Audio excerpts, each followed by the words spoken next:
If you want to find your IP address on Android, depending on the type of your connection, in this video I'll show you how to quickly get the necessary information on that.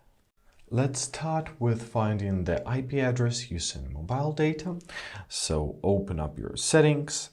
After that, scroll down to the very bottom until you'll find your About Phone tab. Here we gotta press our status information, and here we'll find our IP address.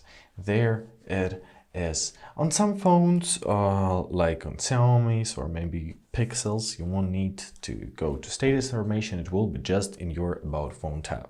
So as for finding our IP address using Wi-Fi, we have to open up our settings, find our connections tab or internet tab on some phones, choose your Wi-Fi option.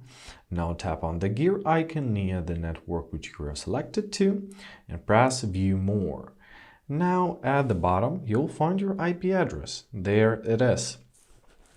So keep in mind that your Wi-Fi and mobile data IP addresses may be different, which is fine, and the result shown here may be different from the result shown in your About Phone tab. And if you have trouble finding your Wi-Fi IP address or any kind of IP address, check your security apps or network settings. Because some applications may block access to this information. And basically, that is it. I hope this video was helpful. Thank you so much for watching. Have a great day, and please consider subscribing to our channel.